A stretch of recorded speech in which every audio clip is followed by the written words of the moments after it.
Steve to the stage with his speech, The Mustard Seed.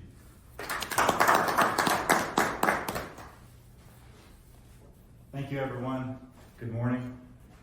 Nice to have new faces in here, familiar faces. Thank you for the introduction. Imagine that you walk into a meeting early in the morning. It's 6 o'clock. You're a little bit nervous. Look around, you see this big banquet room filled with chairs in a circle, tables. There's a lot of chaos and commotion going on. All these little pockets of conversations, and you're a little bit nervous because it's your first time showing up for a meeting like this. This is my first Toastmaster meeting I went to 15 years ago. Maybe like you, David, I wasn't ready for that meeting, and I'll tell you why.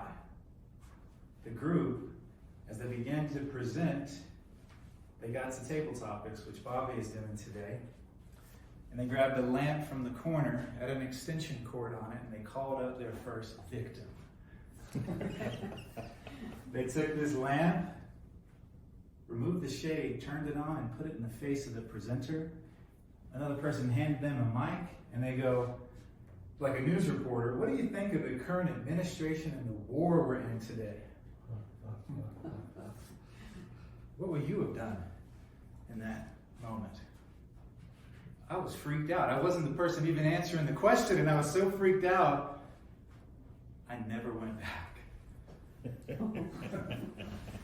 But it was a seed that was planted inside of me, and it began to germinate.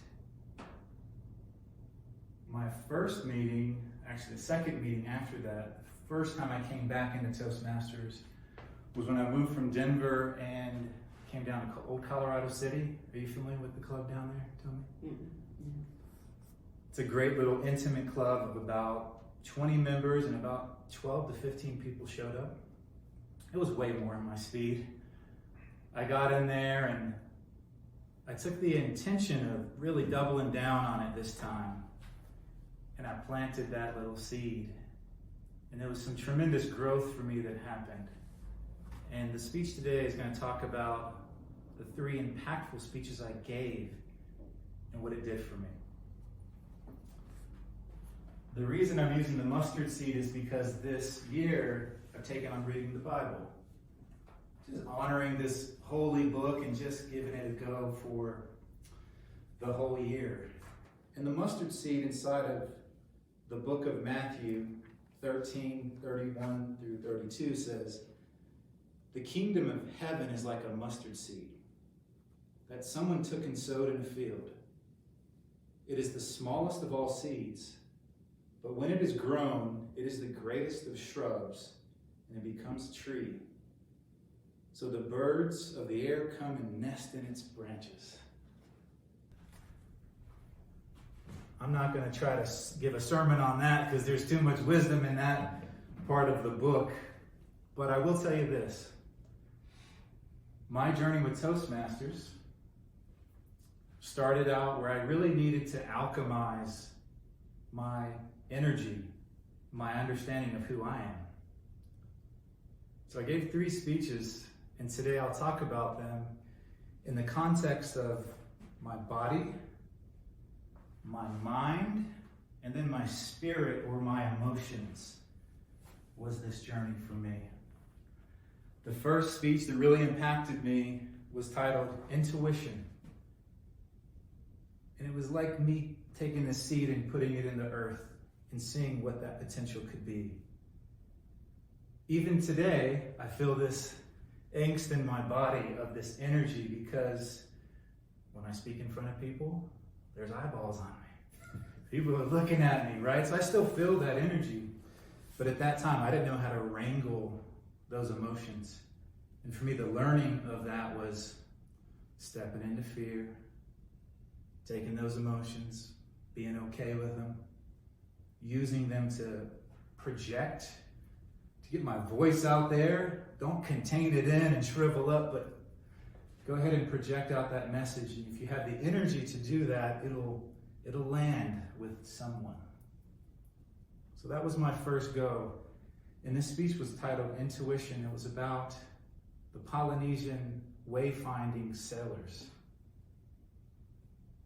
3000 BC, there was a group of sailors in the Polynesian islands that used to navigate and find other land masses. And they all did it from the stars. They did it from the swells in the ocean. They did it from the birds and the sea creatures. And it was just beautiful. It was an intuition dive, deep dive, where I started to research into this native group there. And it really anchored my belief to follow your heart. Double down. Get grounded though, but follow your heart into something that's important to you. So that was my planting of the seed.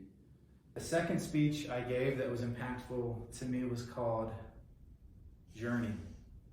And it was about this identity that I had from a young person. The identity was single parent mother household, 3 siblings. Mother was diagnosed with bipolar disorder at the age of 9. And my family and I really struggled through that period. And it was me talking about this identity of money's bad.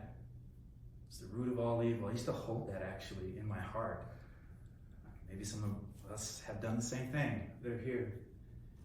And being okay with that person and learning to show up in my authentic self was what that speech taught me. It taught me to understand the power of the mind.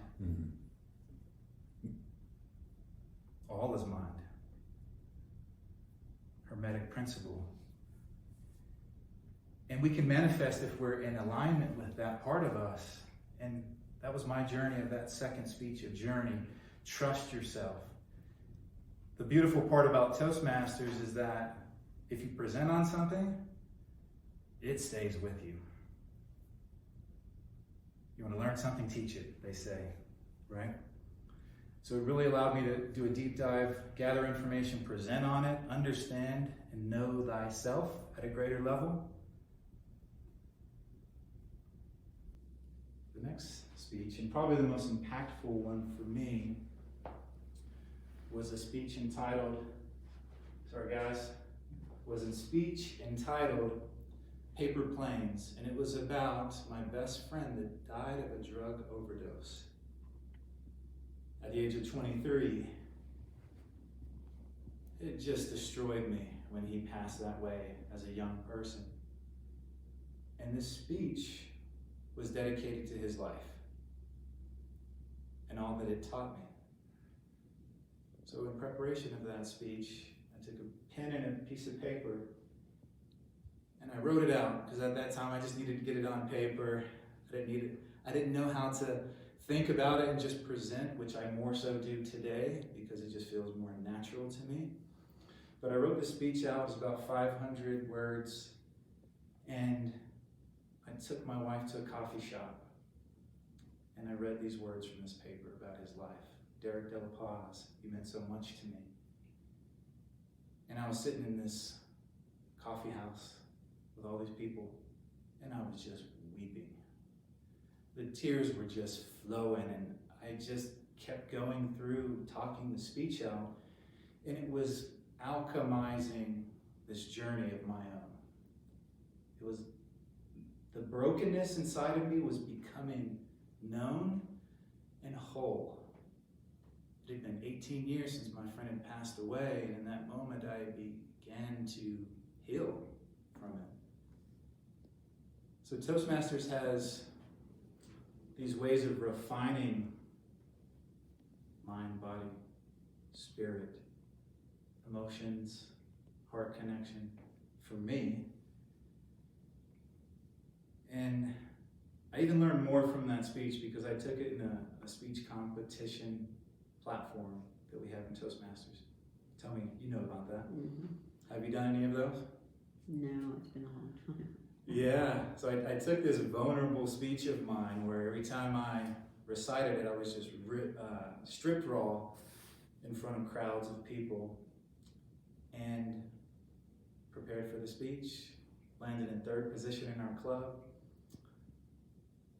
Third position doesn't present, but second position didn't show up. So I was a shoe-in. And I got in front of that crowd as that person that was ready, that had doubled down the intention to do something with Toastmasters,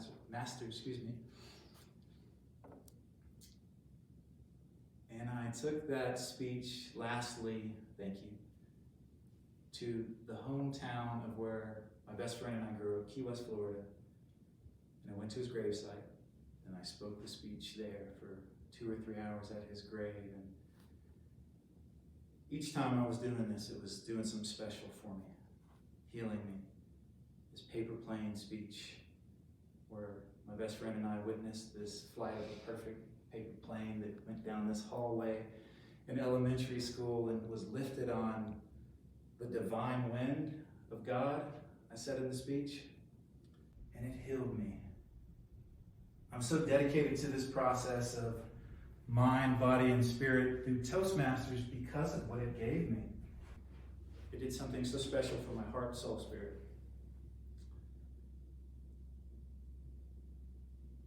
So I ask you today, what's something that you want to double down on? Maybe there's a seed germinating that's been germinating for years, just like mine, David, of you joining Toastmasters and getting a part of your story out there to the world. Who knows what that story might do for other people is what I've found in Toastmasters is the quintessential, foundational best part is that we learn from other people and their story alone heals us and impacts us in some beautiful way. Matthew, the book of Matthew 13:23, the seed cast on good earth is the person who hears and takes the news, then produces a harvest beyond their wildest dreams. Good soil, planting in good soil, and being able to take that news, your own hearing of maybe your story that you're presenting, and maybe it'll take you to a height you've never known. What's your story? Thank you.